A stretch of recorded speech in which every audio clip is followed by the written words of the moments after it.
It's your boy Wayne P. And I'm Licia Re. And together we make up Jesus Chasers Ministries. So we're here for our first introduction video. Just wanted to introduce to you all who we are and what we are about and what our Jesus Chasers Ministry is all about. Yes. And we hope you guys enjoy our content. We're going to give you guys some really good things to chew on. Some things going to help encourage you, build you up, strengthen you, challenge you. We just want to ultimately see more people chasing after Jesus. That's our whole primary objective of this ministry.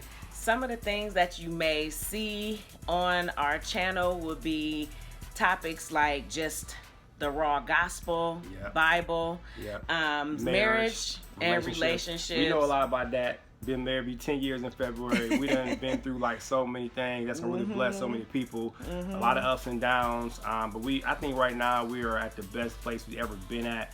But it wasn't without going through the fire. I mean, like, we really went through a lot of stuff. So if there's anybody out here listening right now, you're a couple, maybe a young couple, just newly married, maybe been married for 5 years, 10 years, whatever, and going through issues, I'm telling y'all, if y'all can just stick with it, keep Jesus, keep God first, and really try to, pattern your marriage how the Bible suggests, then you'll have the best success. Like, you can't, there's so many different worldly ways and all these people trying to tell you how to, have a successful marriage. But you got to go to God, man. He's the one who was the creator of this institution. So without God, you won't have any success. And we'll also be talking about just everyday life, everyday experiences, but all things Jesus. Yeah, all things Bible. So get a whole host of different topics with us. So now let me first introduce you and tell you what the definition of a Jesus chaser is, okay? Simply put, a Jesus chaser is someone who is in continual pursuit of Jesus and also the things of God, okay? So that's all that a Jesus chaser is. And when I was thinking about the definition of a Jesus chaser, I was a track runner. I was a sprinter. A sprinter is someone who does the shorter races at a faster speed. And the Lord mentioned to me, being a Jesus chaser is not a sprint. It's a marathon.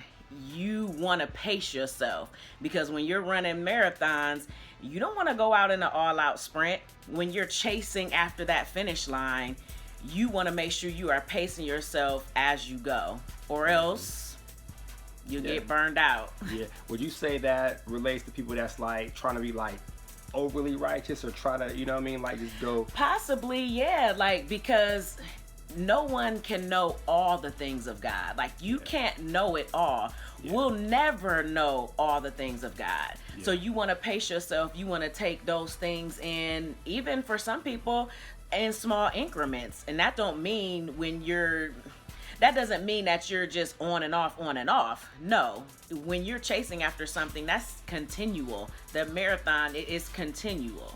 So yeah, I think Solomon said in Ecclesiastes, do not be overly righteous, nor be overly wise. Why destroy yourself?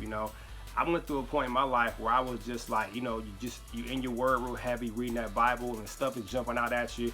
And in your heart, you want to just help out your family and friends and tell everybody. You're just trying to live it the best you can with all your heart, But what I found is that sometimes I was coming off too righteous, too over the top. And while my heart intent was good, I was becoming appalling to other people and rubbing them the wrong way. And I also discovered that although I was trying my best to be as righteous as I possibly could be, right? No one can really ever obtain that true, complete, righteous, that's what Jesus gave us. That's what we are, that's our gift from him, righteousness is a gift, grace is a grace, right? But I was trying to, work myself up into being righteous enough so that he would, love me enough or favor me enough. But, I discovered it's just like filthy rags at the end of the day, which the Bible says, So. Yep. So that's the definition of a Jesus chaser. And that's our ultimate goal. That's what we consider ourselves, Jesus chasers. Also, I want to point out these super dope t-shirts that we have. Jesus Chasers Ministries. We hope y'all enjoy these. We do. I gotta say that the design was from this brilliant mind. My queen is divine. She be having all kind of teamwork, creative ideas, man. Like, it was her idea. with this whole design. So hopefully y'all like it. Just the whole her track background, you know, the whole describing the marathon versus sprint, you know, like all that stuff. Like this came from her mind. Like two heads are better than one. To God be you the know glory. what I mean? So I want to let y'all give her the credit. Like she came up with all this right here.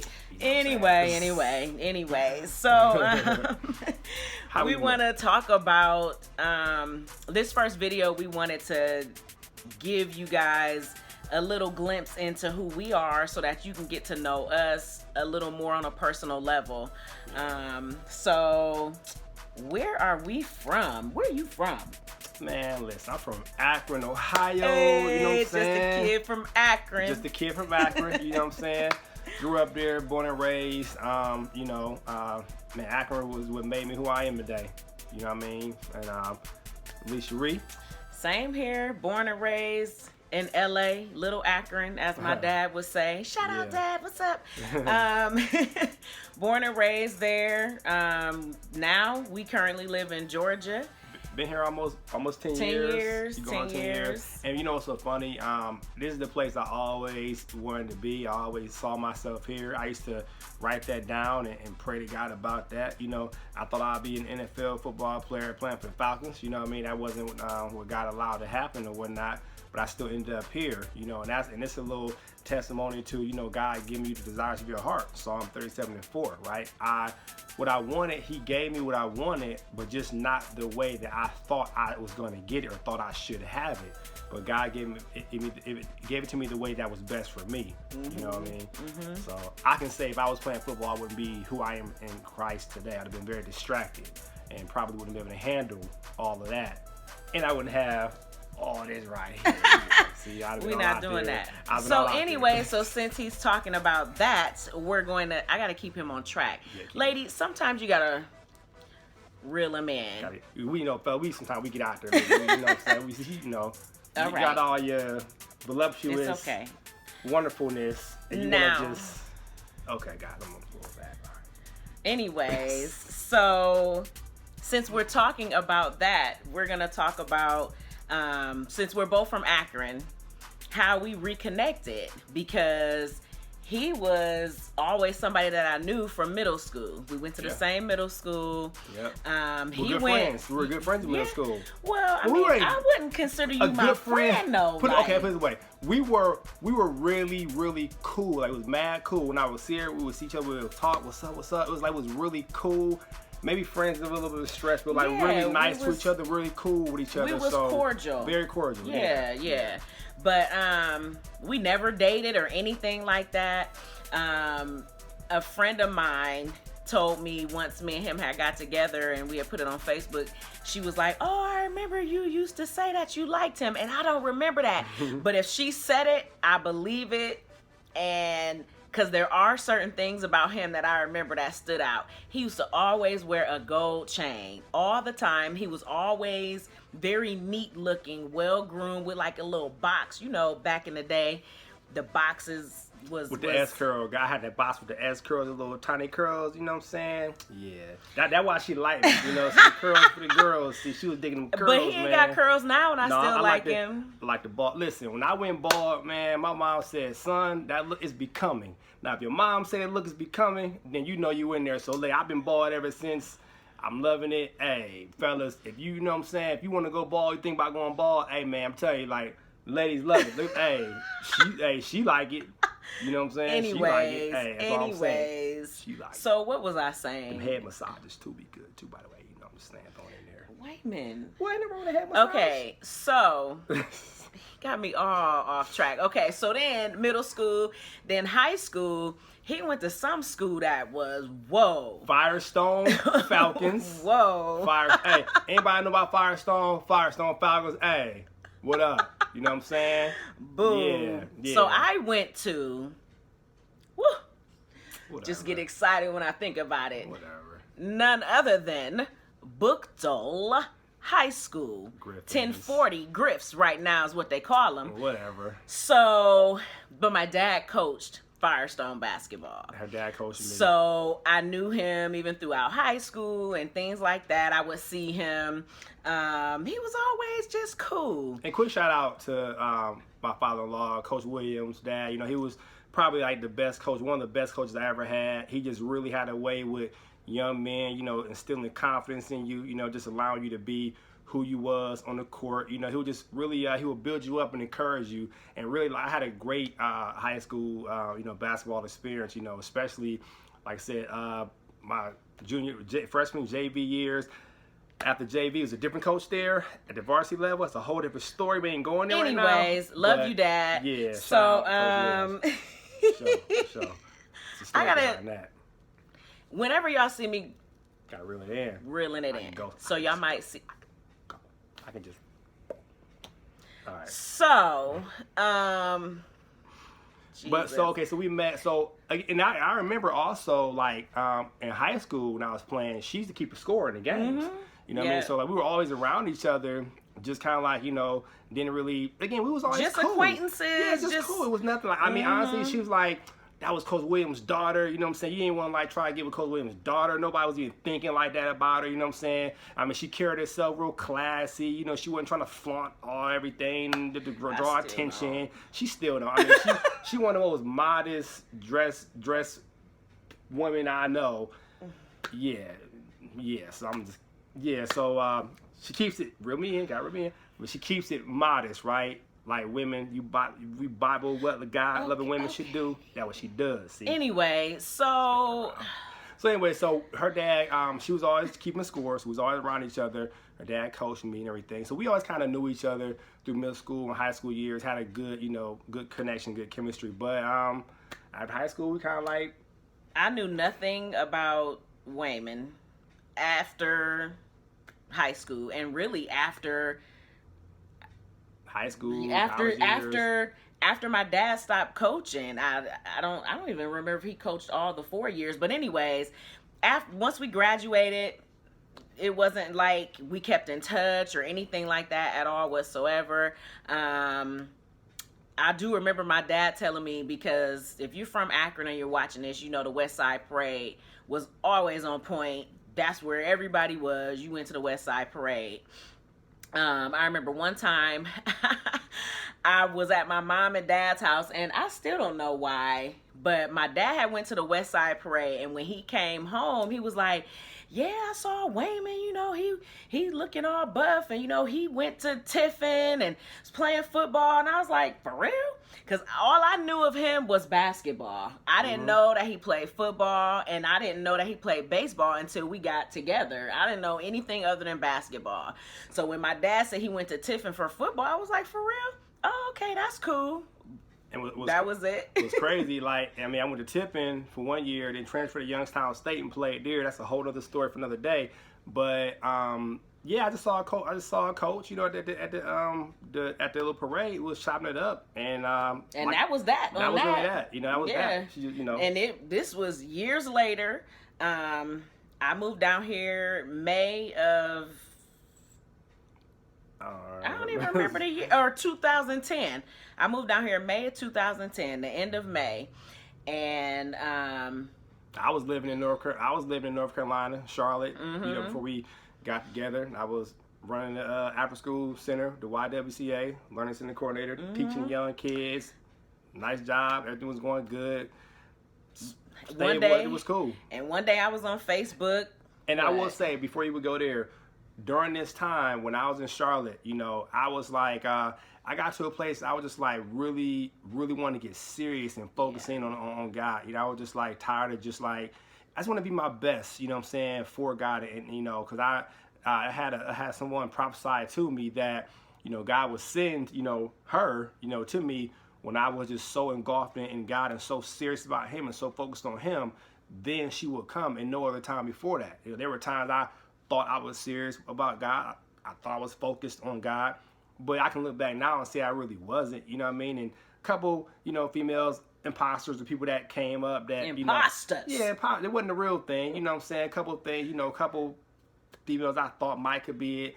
End up not being as genuine, not being the right connection for me. You know, no shade. It just wasn't the right connection for me, so it didn't work out. But my point is, when I was in Charlotte, you know, I would be at church, I'll be so excited to go to church, you know, have my Bible, my notepad, taking notes, you know. To me, it On was the like front row. I mean, front row every week, front row. Man, shout out to the Park Church in Charlotte, North Carolina. Man, I was there, man. That church really blessed me while I was there. Really helped me to grow a lot. Bishop Claude Alexander, man, one of my favorite all times. Man, he really blessed me a lot. But I would be there, you know, like it was like God's concert, you know, and they'd be like having praise and worship. That was God's concert to me, taking notes. I was so serious and dug in and focused on God. Come to find out, you doing the same thing. I was doing the exact same thing. When I moved down here, I felt like it was the Lord that led me here. I went through a lot of things during that time when I first moved down here. And I was questioning God a lot, like, okay, Lord, I really do believe that I heard your voice when you told me that this is where I was going to be. Why is all of this going on? It was a lot of turmoil, a lot of mess. And I just honed in on my relationship with God. I didn't care about anything else. I didn't care about anybody else. I was just like, okay, God, I'm going to take this time. I mean, who else could I turn to but him? And that's what I did. My focus was solely on God. Yeah. And my relationship with him, it wasn't even for what God could do for me, which is so crazy because I needed him to do stuff for me.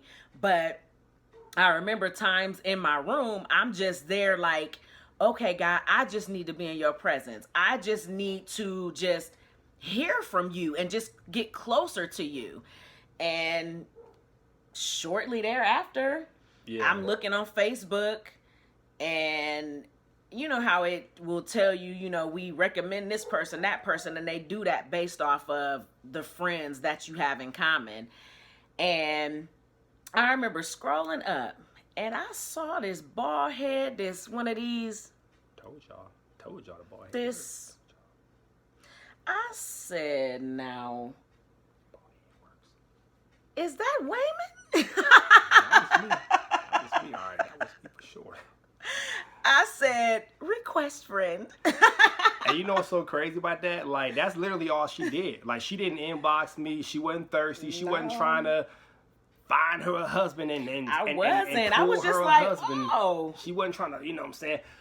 All she did was she just simply sent me a friend request. You know what I mean? Like, she put it out there And like, he took it over from that's there. all I needed because because like the same way she saw me and she was attracted to what she saw, I saw her profile pictures. I said, "Whoa, is that Licia from middle school?" We both did I the couldn't same believe it. thing. You know what I'm saying? Because like she, you know, she was doing some modeling back then, had some very, you know, glamorous photos, and was just looking like amazing to me. I was like, "Yo, like that's what I want." Like that was just it. I just knew it, right?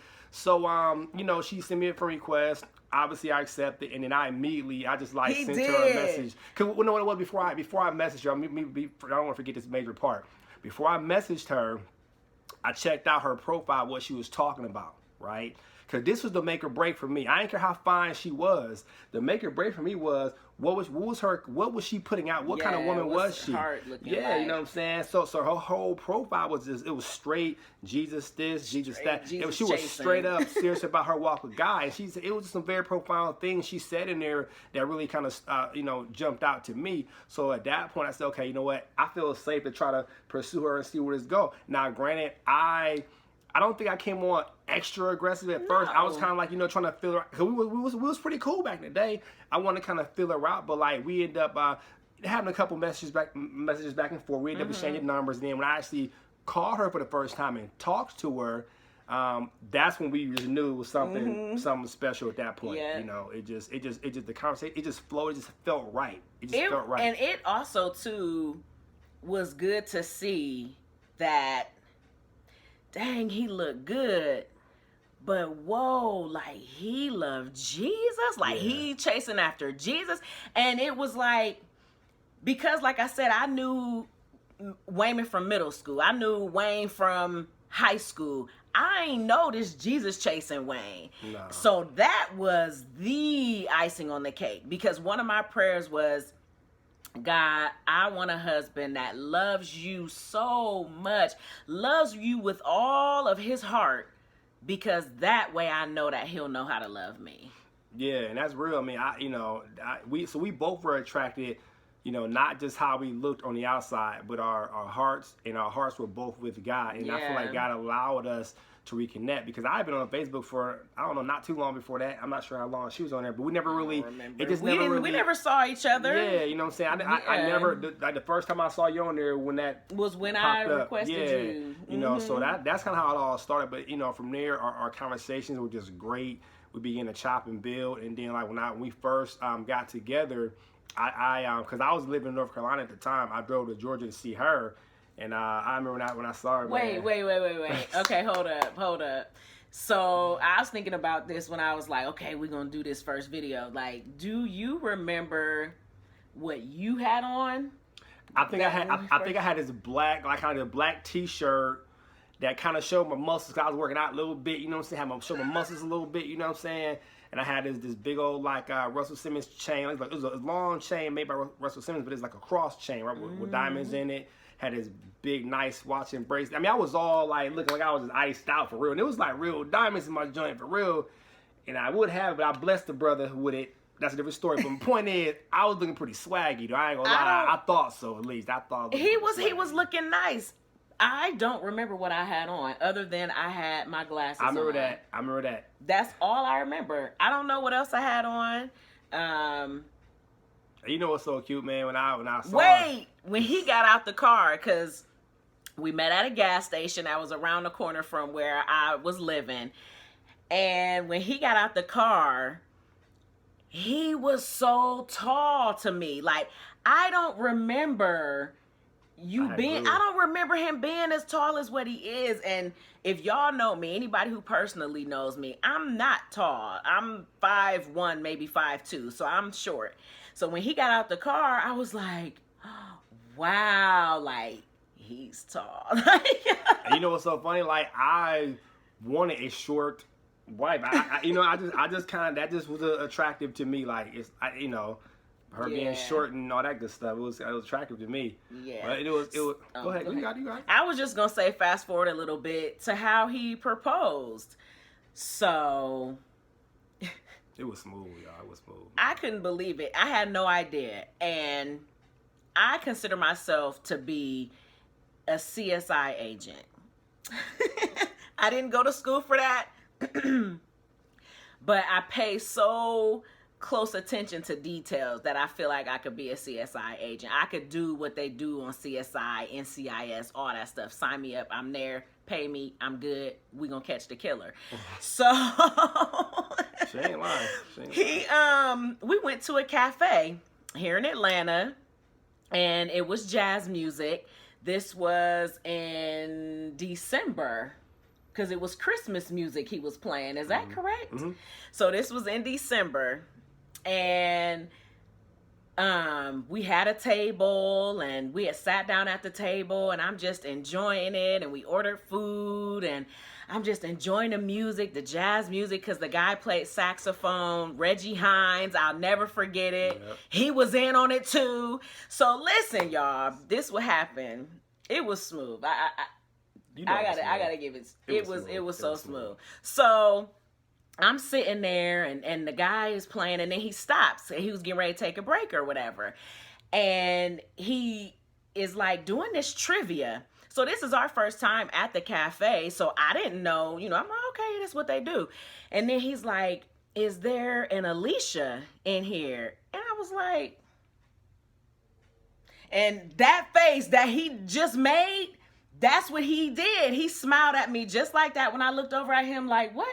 And he's smiling. He like, go up there. I'm like, what? I still ain't know. I still did not know. I'm like, surely he not talking about me. And then he was like, Licia. And I was like, I'm right here. Like, because if you know me, I don't. Anyway, so I'm like, this is me. And so I walked down there in front of everybody. I'm shaking because I just get so nervous in front of people. And so he had me sit down on this bench, and he's asking me these trivia questions. I'm like, dude, like, I don't know. And like people yelling out the answers, and I'm like saying what they saying. And then I don't even know what happened after that. How did you end up coming up there? What did he say? I forget exactly what he said, but all I know is that I called the club owner. I had Wait, I'm gonna get to that part. This is my story to tell. I forget how So that anyway, details. so he ended up coming up there. I'm gonna tell y'all the backdrop of everything that happened. But he ended up coming up there some kind of way, getting on one knee, asking me. He said, "Alicia, would you do me the honors of marrying me, baby?" And I was like, "Oh, marry you, baby." In front of everybody. In front of everybody. Everybody. And so I said yes, everybody cheered and all of that. Backdrop to that is he didn't tell me until after the fact that there were waitresses and all of that literally coming up behind me, standing right behind me. He was in front of me as we were sitting, like mouthing things to him, like they talking, they coordinating stuff, and I had no idea. Miss CSI over here. Hey, listen, I called the club owner. I had it all. I mean, I had it all set up with the jazz musician. Like, I mean, I had it all planned out right. I want to do it right, you know, and I want to do something very special and do it right. You know what I'm saying? And also, ladies, you know, if you have a guy that really loves you, that really wants to be with you, like, he'll want to do stuff like that for you. Special like, you know what I'm saying? things, Like, make go you out. feel special. Yeah, like, go all out for you. You know what I'm saying? Like, do something, like, just unique and different. You know what I'm saying? Now, I'm not hating. Listen, if your husband or your man or fiance, whatever it is, just drop down the traditional one knee, y'all walking at the park and whatever, if that works for y'all, okay, cool. You know what I'm saying? That's cool. Yeah, it don't It was matter. just my personality. I just Yeah. wanted to do something special, because that was a special moment for me. You know what I'm saying? And I was just feeling like, you know, for all the laboring I was doing in the Word and all that, was the trusting I was doing in God, all the time I spent with Him, that she was like the reward I was wanting. You see what I'm saying? So I wanted to just like do my best to just like put my best foot forward and like honor that, and wanted the proposal to be like something that, you know, she would never forget. So it worked out good. I will never forget it ever. Yeah, and I sometimes be having to pinch myself that it happened. And look at 10 years later, still going Almost strong. 10 years. We'll be 10 years in February. It'll be 10 years in February. Almost Also, 10 too, years. we're probably going to do like a special 10-year anniversary type video. At least that's what we would like to do. So keep your eyes open on that. Yeah. I mean, is there anything else you want to add? For the introduction, I mean, For the introduction? No, I mean, you know, we, you know, we have 3 kids, you know, Yes. 20-year-old, 20-year-old, 8 and 5. she'll be 9 in a Boy, month or so. Boy and 2 girls. 20-year-old's a boy.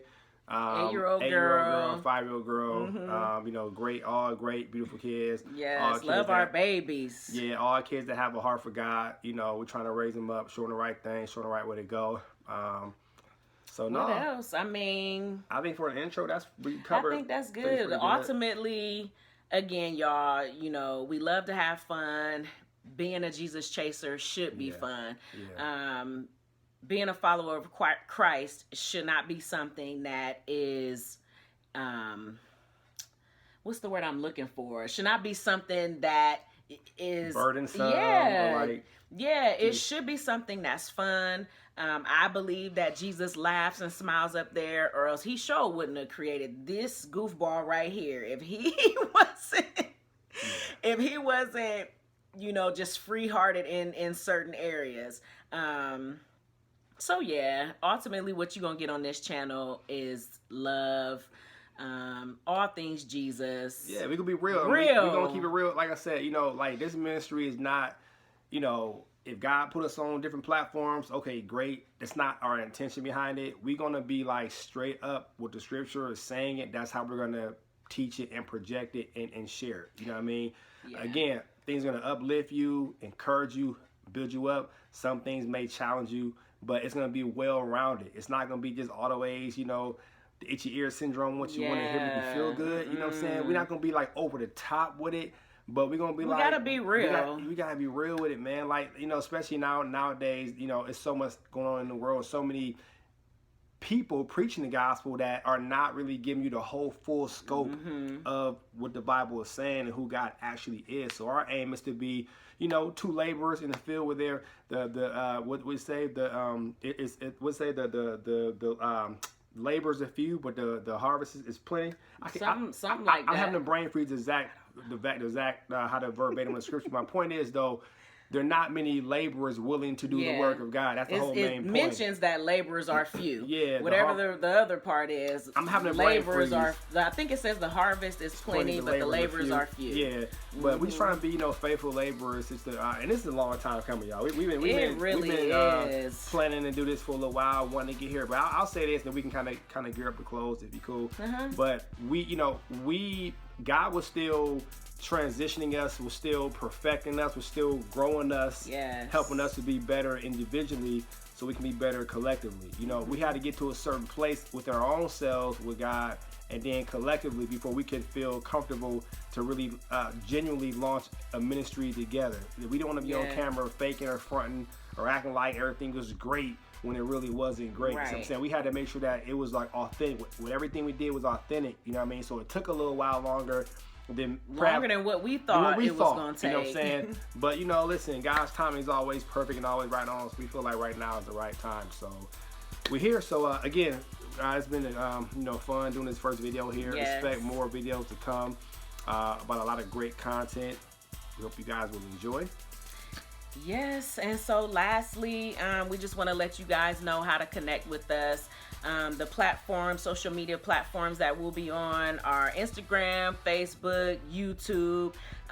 Please check the comments below for all of the description box. The description box. I'm sorry, description box below for all our social media information there.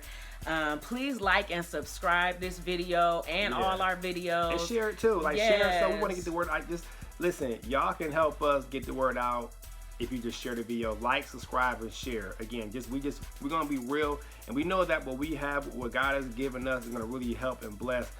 We feel, hopefully a lot of people. Again, we hope to bless a lot of people that can really connect with us and just be inspired, and encouraged by us. And who knows, there may be more couples popping up, with their own ministries nowadays, coming up. So again, we love y'all. We just want to be real and give y'all some good stuff to chew on, and just hopefully you enjoy this channel here. And also, please feel free to email us at JesusChasersMinistries@gmail.com. That'll also be down in the description box. And that's it. I love y'all. I can't wait to get to know y'all and for us to just connect in God and just connect in general. Nowadays, we need each other with everything that's going on. Yeah, absolutely. And the last thing I'll say is right now, the best way to get in touch with us, if you want to, is probably by email. I would say the best way to reach us right now. As we continue to grow this channel, things will evolve. We'll get better. This will all get better. But it's just our beginning. We're just going to get this thing started and just roll with it. So hopefully you guys enjoy. We have a lot more good stuff to come. Jesus Chasers. Jesus Chasers. You should be Jesus Chaser. Come be a Jesus Chaser. Yeah. They don't know about that, baby. They don't know about that. Anyway. Love y'all. We'll see y'all in the next video. God bless y'all. Take care. Peace.